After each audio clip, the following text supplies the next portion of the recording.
Could it be? But me, your man, Louie T. Welcome to the Card Collector Series podcast. I, of course, am your set man, Louie T. Thank you for joining me. This will be a series that I will do on Tuesdays and Thursdays each week, asking various questions that I have as a card collector and wanting to hear feedback from you guys as to how you would respond to the question, because we have different perspectives on things and I want to know, maybe I'm missing something. Maybe there's something I haven't taken into consideration. So I want to hear from you guys in the comment section below. Make sure you leave a like and a sub if you enjoy this content. At the end of every one of these podcast videos, we will be unboxing or really ripping open a pack of cards. It'll be a value pack more likely than not. If you're interested in that and you don't care what I have to say, you can fast forward to the end of the video where I'll be opening a pack of cards. But that said, each of these podcast videos will feature a topic. And today's topic is going to surround your why. Why are you a card collector? Now, to me, there are three big reasons as to why people collect. There may be more, and again, that's why I urge you to leave a comment in the comment section if you think I forgot something. But more specifically, I really want to know what your why is, and I'll tell you what mine is in a second. But the three reasons I believe people collect are simply this.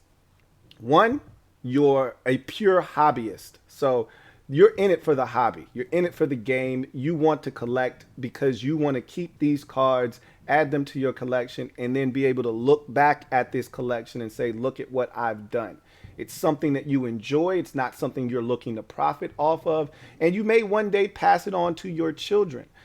So you're in it because of the love of collecting. You're in it for the hobby of collecting cards. So the hobby is the first one. The second one is you're looking at collecting cards as an investment. So a lot of people have gotten into the card collecting space of late because they view it as a way to invest in their future. These cards are not that much different from buying stocks. They go up, they go down. The value of these cards go up and down. And so I've always said, and I always contend, that something is only worth what someone else is willing to pay. You may put a price tag and a value on something, and if someone is willing to exceed that, well, that means it's more than what you are asking for. It's worth more than what you're asking for.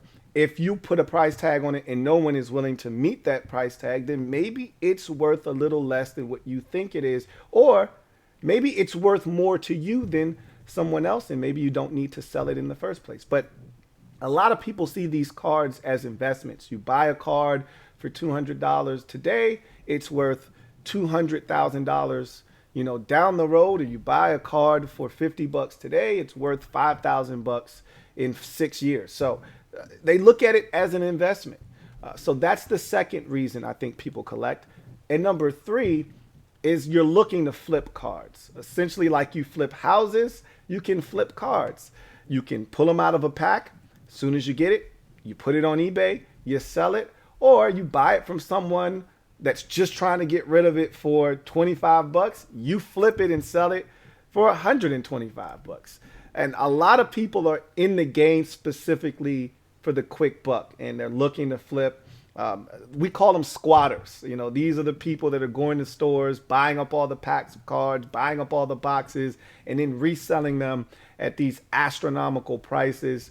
Obviously, people don't really have fond feelings towards squatters, but it's a part of the game. It's a part of what's happened to the card collecting space. So what's your why?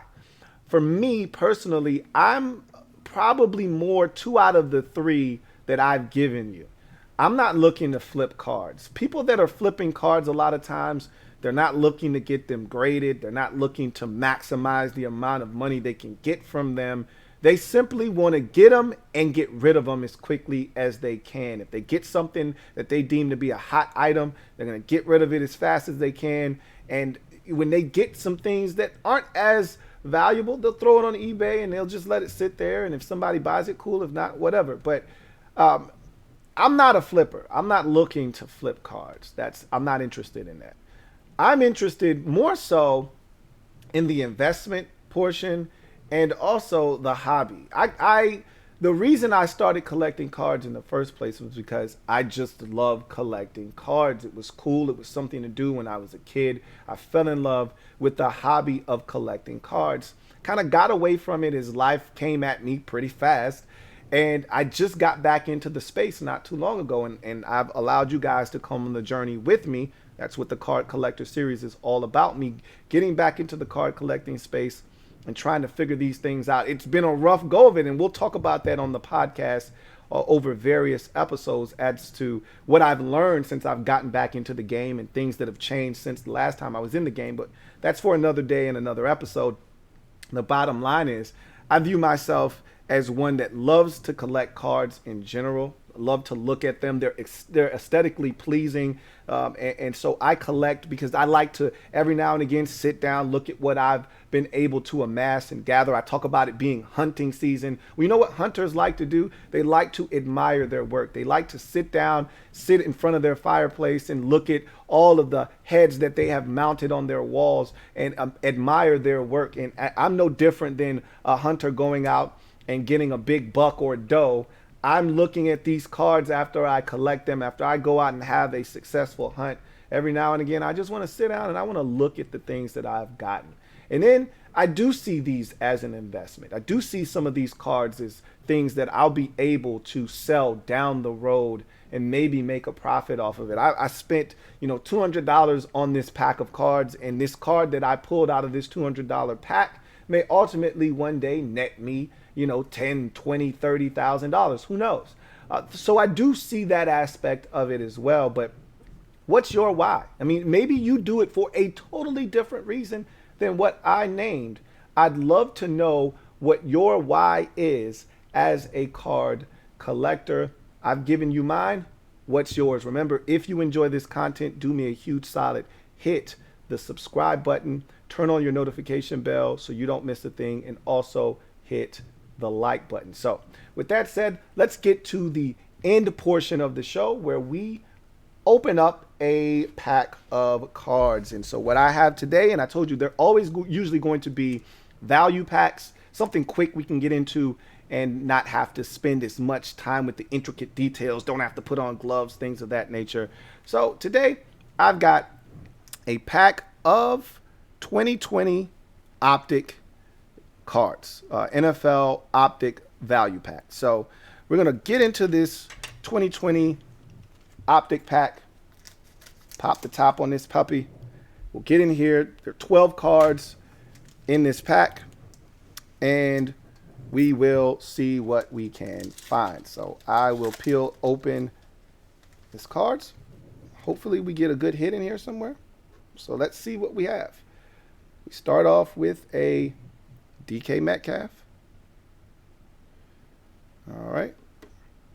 Next up, Gardner Minshew.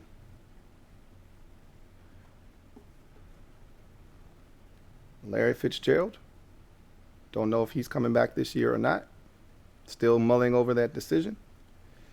Dalvin Cook, running back of the Minnesota Vikings. David Montgomery, running back. We have a Andrew Thomas,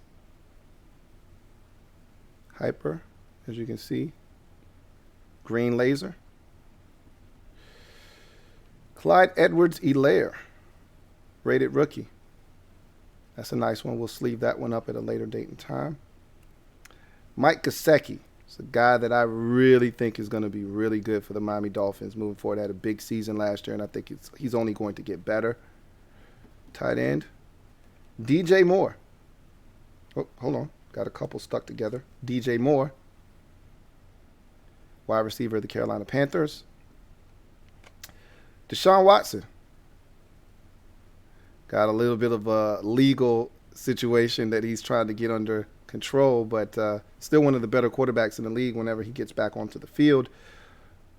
Ryan Kerrigan, formerly of the Washington football team, now will be playing for their rivals in the division in the Philadelphia Eagles. And finally, Jared Goff. He was traded this offseason, one of the first blockbuster trades of the offseason, to the Detroit Lions in exchange for Matthew Stafford and a bunch of ones. So not a bad rip there. A couple of hits. This is the biggest one of the group. Clyde Edwards-Helaire. I think he's going to be a really good back in this league. Got a rated rookie there. And Andrew Thomas. Green laser parallel. So that's going to do it for me, your man Louie T. Remember, get off the bench and get in the game and kick it with me, your man Louie T, here on the CCS. Looking forward to chopping it up with you on these podcasts. Again, leave a comment in the comment section. What's your why? Why do you collect cards? Also, I'm live on Wednesday nights at 8:30 p for the Card Collector Series, where we'll be doing a mix and rip or a live unboxing. And on Mondays and Fridays, you get an upload at 3 p.m. every single Monday and Friday. So until next time, you guys take care. Have a good one. And remember, it's hunting season. It never ends, especially here on the Card Collector Series. LouieTeeNetwork.